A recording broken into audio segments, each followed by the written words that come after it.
Our planet is, well, a mosaic of countless islands, scattered like jewels across the vast expanse of the world's oceans. Many are vibrant hubs of life, teeming with unique ecosystems and human communities. But there are others, places that remain resolutely apart from our world. These are islands that are simply too dangerous, too remote, or too profoundly bizarre for anyone to call home.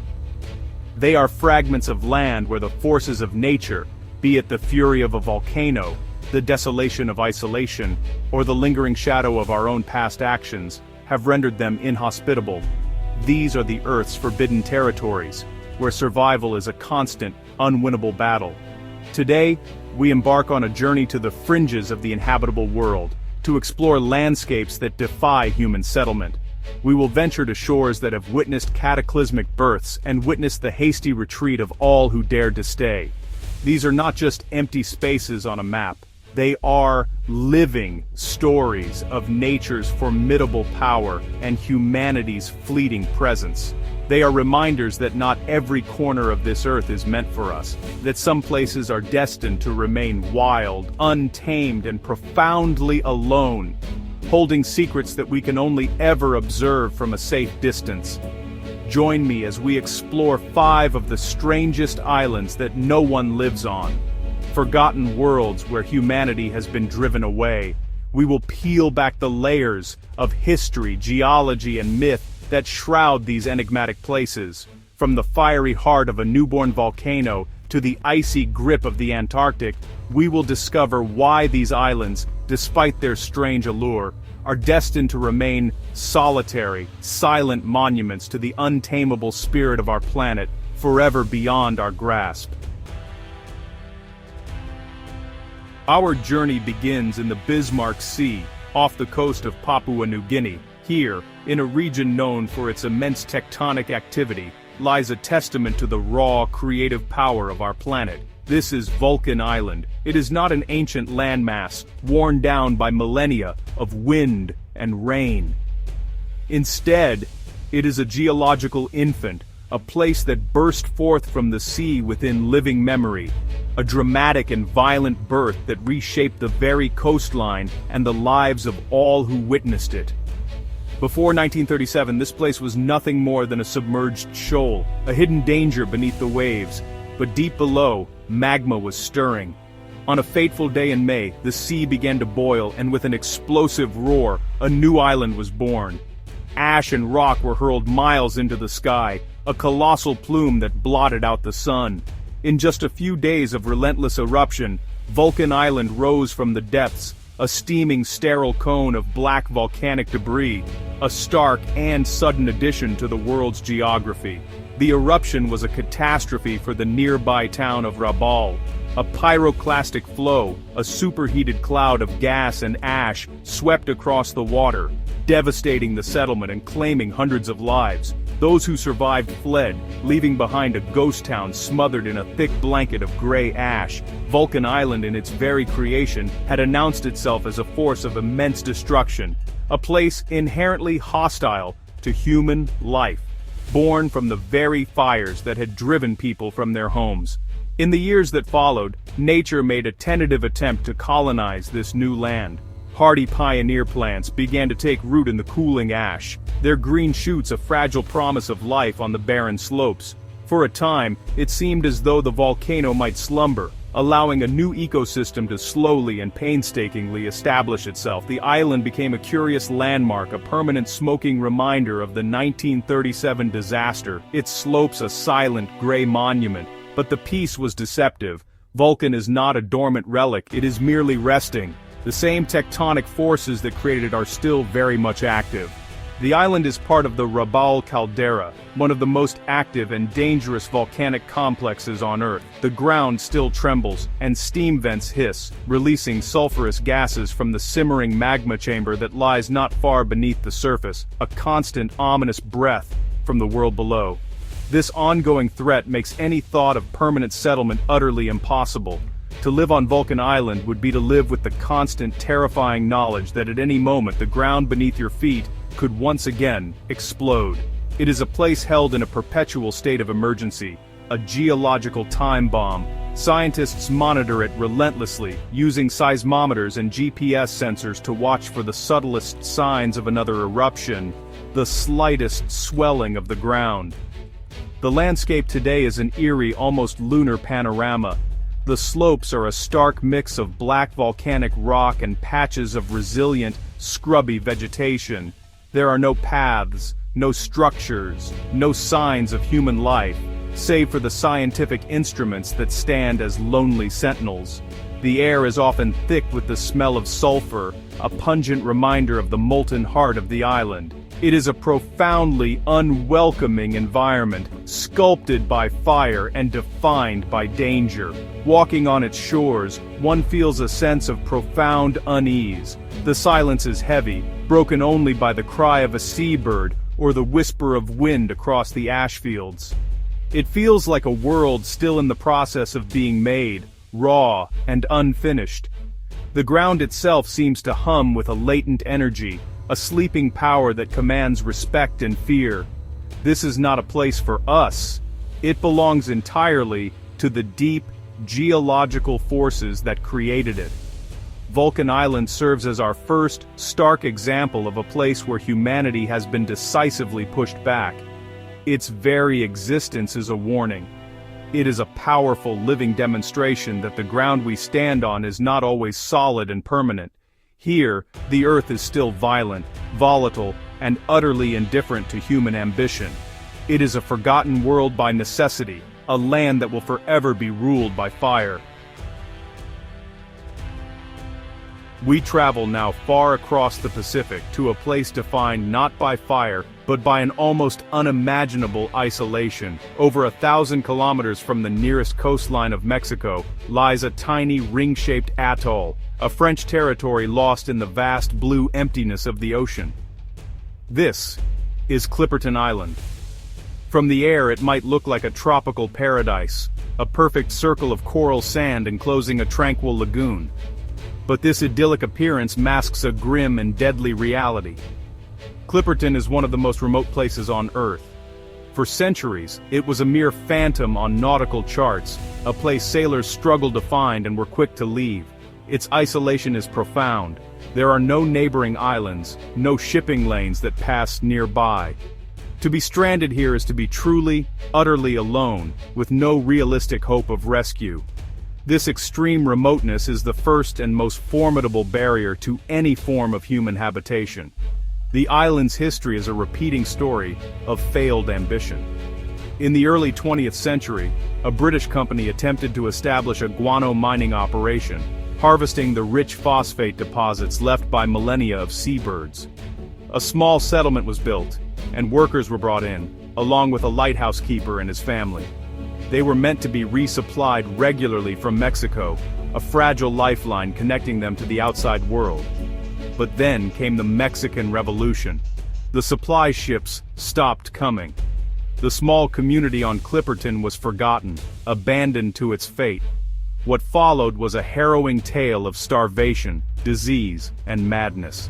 The island that was supposed to bring them wealth became their prison. The lack of fresh water, a perennial problem on the atoll, became a crisis. The settlers were pushed to the absolute limits of human endurance, a tragic drama that played out in total isolation. The heart of the island's hostility lies in its lagoon. While it appears serene, the water within is a toxic trap. It is meromictic, meaning its layers of water do not mix. The deep bottom layer is completely anoxic, devoid of oxygen, and highly acidic, saturated with hydrogen sulfide from decaying organic matter. It is a poisonous, stagnant pool, utterly lifeless and incapable of supporting any fish. Any attempt to use it as a source of water or food would be fatal. This poisonous lagoon, combined with the almost complete lack of potable groundwater, makes long-term survival a near impossibility. The few coconut palms on the island are not enough to sustain a population. The settlers of the past learned this terrible lesson. They were surrounded by water, yet they were dying of thirst and starvation, trapped between the undrinkable salt of the ocean and the poisoned water of the lagoon. Today, Clipperton is uninhabited, save for millions of crabs and seabirds that thrive in the harsh conditions. The land is overrun by them, a scuttling, squawking carpet of life that has reclaimed the island entirely. The ruins of the failed settlement are still there, slowly being consumed by nature. The rusted remains of mining equipment and the crumbling walls of buildings are ghostly relics of a tragic past, a warning etched into the landscape. The French government, which holds sovereignty over the island, has declared it a protected marine area. Access is strictly controlled, granted only to the occasional scientific expedition. Researchers come to study the unique, resilient ecosystem and the strange chemistry of the lagoon. They do not stay long. The island's oppressive isolation and fundamental lack of resources make even temporary visits a significant logistical challenge. Clipperton Island is a paradox, a place of stunning natural beauty that is simultaneously one of the most inhospitable environments imaginable. It is a powerful illustration of how a single environmental factor, in this case the lack of fresh water and a toxic lagoon, can render a place completely uninhabitable, no matter how tempting it may appear from a distance. It is a forgotten world, poisoned from within, a lonely monument to the desperate struggle for survival. Our next destination takes us to the end of the world, to the frozen white wilderness of Antarctica. Here, among the icebergs and glaciers, lies an island that perfectly embodies its name, Deception Island. From the outside, it appears to be just another snow-covered landmass in the South Shetland Islands. But it hides a remarkable secret. It is the caldera of an active volcano, and its calm, sheltered bay is, in fact, a flooded volcanic crater. To enter the island's interior, ships must navigate a narrow, treacherous passage known as Neptune's Bellows. Once inside, the scene transforms. The furious Antarctic winds die down, and the water is eerily calm. This is Port Foster, one of the safest natural harbors in all of Antarctica. But the safety is an illusion. The beaches here are black volcanic sand, and in places, the water is heated by geothermal activity. Steam rises from the shoreline, melting the snow and creating a surreal, otherworldly landscape. This unique combination of a sheltered harbor and geothermal heat made Deception Island a hub of human activity for over a century. In the early 1900s, it became the center of the Antarctic whaling industry. A large shore-based station was built, with giant boilers for rendering whale blubber into oil. For decades, this bay, which now seems so pristine, ran red with the blood of thousands of whales. The rusting skeletal remains of the whaling station still litter the beach, a grim memorial to a brutal industry. After the whaling era ended, the island found a new purpose. Its strategic location and unique geology made it an ideal spot for scientific research. Britain, Argentina, and Chile all established research stations along the shores of Port Foster, turning the old whaling bay into a small international scientific community. For a time, it seemed that humanity had found a permanent foothold in this strange volcanic oasis at the bottom of the world. But the volcano that created the island was not dormant, it was merely sleeping. In 1967, without warning, Deception Island erupted. A new island formed within the bay, and the Chilean research station was completely destroyed by violent mudflows known as lahars. The scientists were forced into a terrifying, hasty evacuation. The island had reminded its inhabitants of the immense power simmering just beneath their feet, a power they had perhaps grown too comfortable with. The volcano was not finished. Just 2 years later, in 1969, an even more powerful eruption occurred. Fissures opened up directly beneath the ice cap, causing massive explosions as meltwater flashed into steam. A huge ash cloud rose over the island, and devastating mudflows buried the British research station, sweeping its buildings into the sea. This time, the message was unequivocal. All remaining personnel were permanently evacuated. The volcano had reclaimed its territory. Today, Deception Island is once again silent, a ghost of its former self. The ruins of the whaling station and the buried research bases are a haunting sight against the backdrop of ice and black sand. They stand as monuments to two different eras of human endeavor, one of industrial exploitation, the other of scientific discovery, both ultimately defeated by the same geological force. The island is a museum of failure, preserved in the Antarctic cold. Tourism has now replaced industry and science. Cruise ships cautiously navigate Neptune's bellows, allowing visitors to briefly set foot on the steaming beaches. People come to marvel at the bizarre landscape, to see the vast penguin colonies that have taken over the ruins, and to take a polar plunge in the geothermally heated waters. But these are fleeting visits. No one stays. The risk of another eruption is ever present. Deception Island is a place of profound and unsettling contrasts. Fire and ice, industry and wilderness, life and ruin. It is a powerful reminder that even in the most remote and challenging environments on Earth, the greatest danger can come not from the cold or the isolation, but from the very ground itself. It is a world abandoned, a place where humanity was twice welcomed and twice violently evicted by the restless heart of a volcano. We now sail to the heart of the Central Pacific, to the remote Line Islands, part of the nation of Kiribati. Here lies Malden Island, a low, arid, and intensely barren coral atoll. It is a place steeped in mystery and scarred by history. Uninhabited today, its sun-bleached shores hold the enigmatic ruins of a long-vanished culture, and the toxic legacy of a more recent, and far more destructive, human presence. Malden's earliest secret lies in its remarkable archaeological remains. Scattered across the desolate landscape are the remnants of stone structures, temples, platforms, and enclosures of a style unlike any other found in Polynesia. No one knows for certain who built them, when they lived here, or why they disappeared. The island has no fresh water, making long-term settlement a profound challenge. Did these ancient people have a source of water that is now lost? Or were they merely temporary visitors, using Malden for ceremonial purposes? The ruins stand silent, offering no answers. For centuries after these first inhabitants vanished, the island remained empty, a ghost island known only to the seabirds that nested on its shores in their millions. It was rediscovered by Europeans in the 19th century, and like Clipperton, its value was quickly identified not in its land, but in what lay on top of it. The immense deposits of guano, accumulated over countless centuries, sparked a new era of human activity. For over 60 years, from the 1860s to the 1920s, Malden was a bustling industrial site. An Australian company established a large-scale guano mining operation, constructing a settlement, a tramway system, and jetties to load the valuable fertilizer onto ships. Workers were brought in to endure the harsh, sun-baked conditions, toiling in the dust to extract the island's only resource.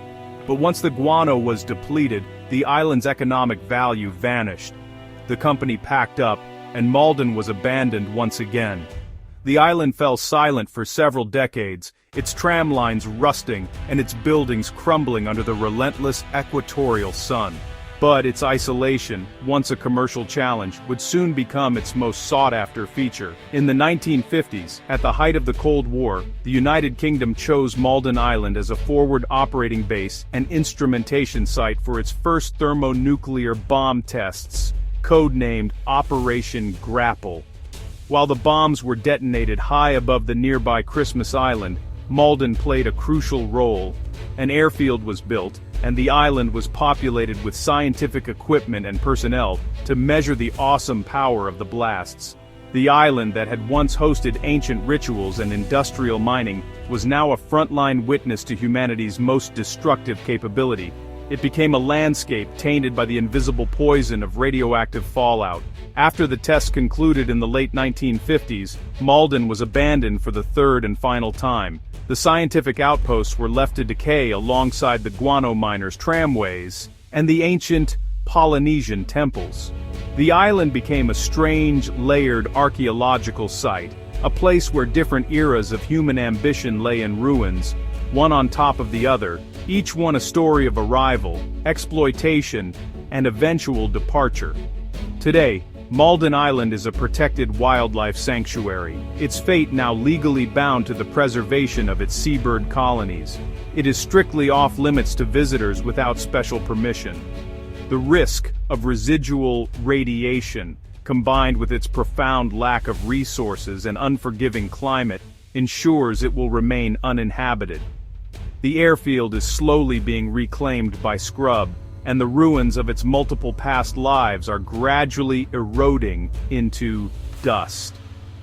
Malden is a deeply poignant place. It is a world that humans have tried to conquer and claim 3 times for reasons of spirit, profit, and power. Each time, the island has ultimately shaken us off, its fundamental barrenness proving more enduring than our ambitions. It is a forgotten world not by chance, but by a history of repeated failure and contamination, a silent testament to the fleeting and often destructive nature of our presence. For our final destination, we travel to what is, without exaggeration, the most remote and isolated piece of land on the entire planet. This is Bouvet Island, a Norwegian dependency deep in the South Atlantic Ocean. It is a place so far from any continent or other island that it is often referred to simply as the loneliest place on Earth. Its nearest neighbor is Antarctica, almost 2,000 kilometers of furious ocean away. Bouvet is the epitome of inaccessibility. It is a volcanic peak, and nearly its entire surface, over 90%, is covered by a thick, permanent ice cap. This glacier spills directly into the sea, creating sheer ice cliffs that tower hundreds of feet above the water. There are no natural harbors, no safe anchorages. The island is perpetually battered by ferocious winds and colossal waves of the Southern Ocean, one of the most violent seas in the world. Simply landing on Bouvet Island is a monumental, life-threatening challenge. For centuries after its discovery in 1739, navigators were unable to even confirm its existence, with many expeditions failing to find it in the fog and storms, dismissing it as a phantom. Even today, with modern technology, setting foot on its shores is an operation reserved for the most experienced and well-equipped expeditions, typically involving a helicopter launched from an ice-strengthened ship during a rare window of calm weather. Humanity has never established any form of settlement here. The conditions are far too extreme. There is no soil for agriculture, no shelter from the relentless polar winds, and the constant threat of avalanches from the unstable ice cap makes any structure precarious. It is a land that seems actively hostile to life, a fortress of ice and rock that has repelled all attempts at colonization. Yet, this utter desolation is the setting for one of the world's most enduring and baffling mysteries. In 1964, a South African expedition managed to land on a newly formed ice-free coastal platform. There, abandoned on the shore, they found a lifeboat.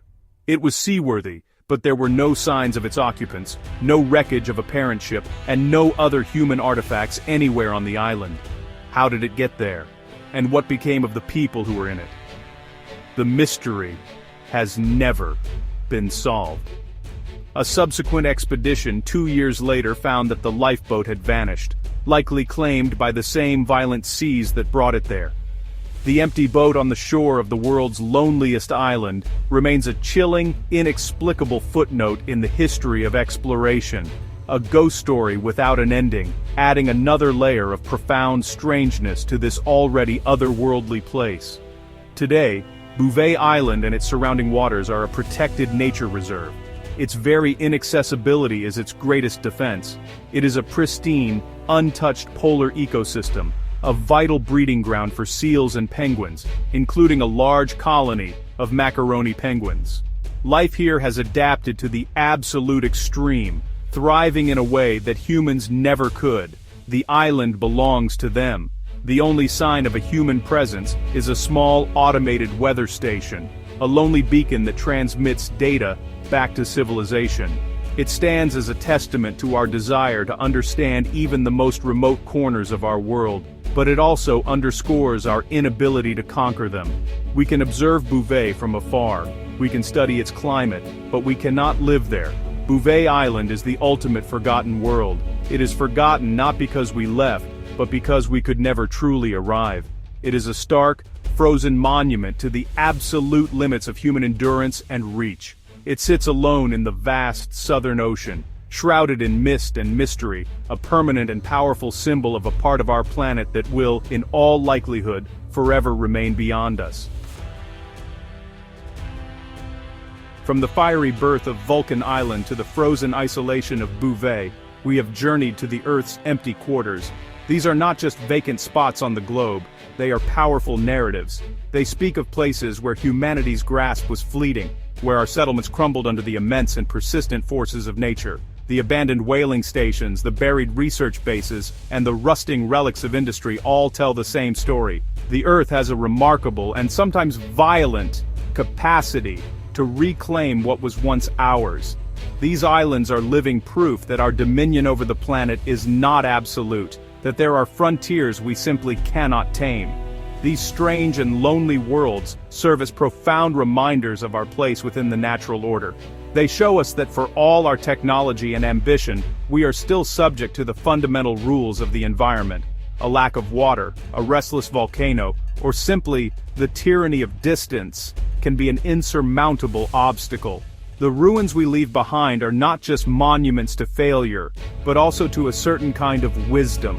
The wisdom of knowing when to retreat, of understanding that some parts of this world are not meant for us to conquer, but perhaps only to admire from a distance with a deep and abiding respect. As we return from these forgotten shores, we are left with a humbling perspective. These islands will continue their solitary existence, their stories unfolding without human witnesses. They are a testament to the enduring power of the wild, a force that operates on a geological timescale, far beyond the scope of our own brief lives. They challenge our perception of the world as a human-centric stage and remind us that in the grand, silent drama of the planet, our role is not always the lead. The Earth has its own secrets, and some it will forever keep to itself.